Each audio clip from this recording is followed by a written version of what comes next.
Hey guys, it's Warren here again with Copeland Small Engine Repair. Welcome back to my channel.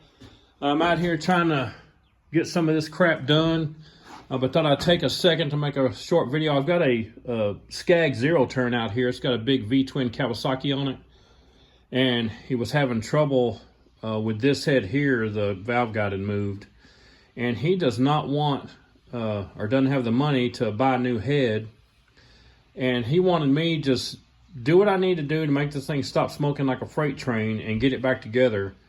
And I told him, you know, when I do a head, I like to do both of them just to be safe. He didn't want to do that. He just wanted to do this one, and the guide had moved. So I tapped the guide back into place, and then you peen the aluminum with a sharp punch around the guide, and that should keep it from moving again. I told him I don't guarantee that this guide won't move the first 10 minutes you use this mower.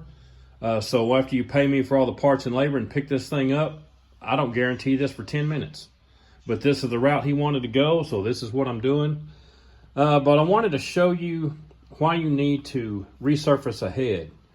This is his head, and to resurface a head, now my father owns a machine shop right around the corner. I mean, it's so close I could walk down there. And he has a full-size industrial head surfacing machine. It's a big, huge table about the size of my workbench. It has a big, giant roll of really coarse, I call it sandpaper, that's like 20 inches wide that rolls across this table really fast, and you can resurface a head in a few seconds, even a huge 4-cylinder head off of a car. But I got sick of going down there every time I needed to resurface one of these little aluminum heads, so he came up with this. This is a huge grinding rock, I think off of a crank grinder, I'm not sure. But these grinding rocks from the factory are perfectly flat on the sides. That's just the way they're made. Now, I've seen people use a big sheet of glass with a big, huge piece of rough sandpaper. You know, whatever you got that you can resurface a head with, you just need to make sure it's flat. I mean, perfectly flat. And I took a flat edge that we have to check warp in heads and made sure this thing is, I mean, it's flat. A big table off a bandsaw is usually perfectly flat. You can lay a piece of huge sandpaper over that.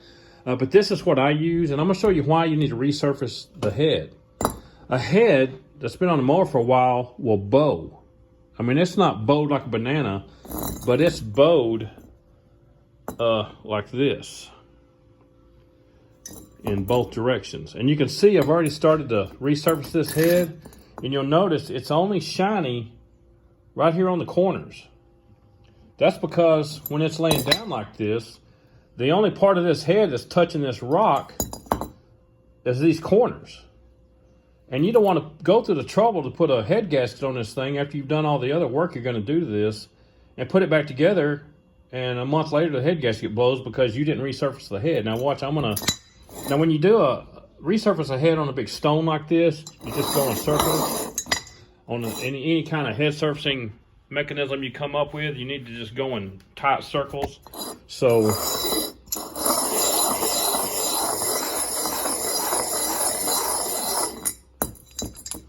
see, it's starting to shine up a little bit right here. It's coming in from the corners a little bit more, but see all this? How this is not shiny? It's not touching that stone, so this head's still warped.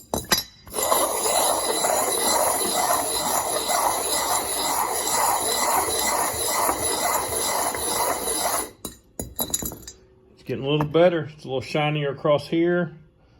It's getting better down here. Now I'm gonna lay the phone down and use both hands to finish this. Find a place to set this phone down. Let me finish this up real quick.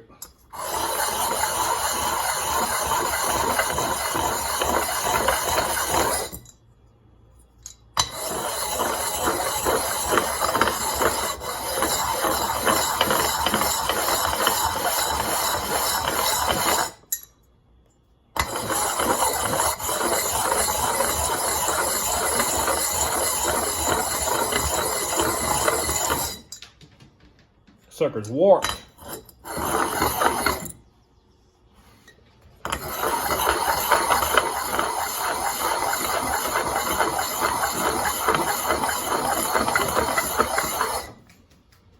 Almost there.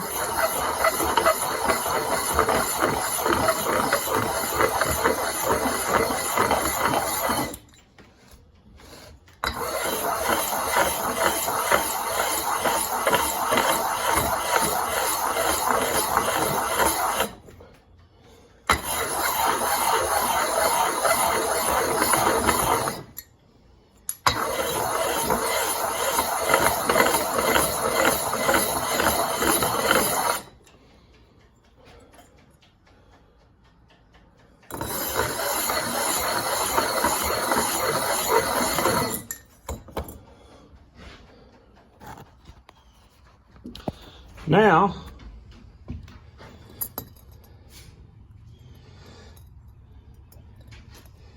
you can see it's shiny everywhere. Now this head is perfectly flat again. So when you put a new head gasket on here and torque this thing down, the head gasket's not going to blow 3 months from now.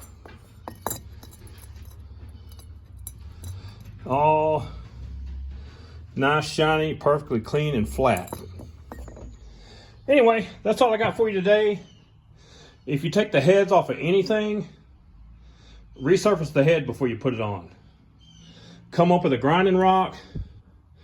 Hell, find a local automotive machine shop, take it in there, you know, pay them $10 to touch it with a, because if you put this on a head surfacing machine, it takes about 5 seconds to do what I just did.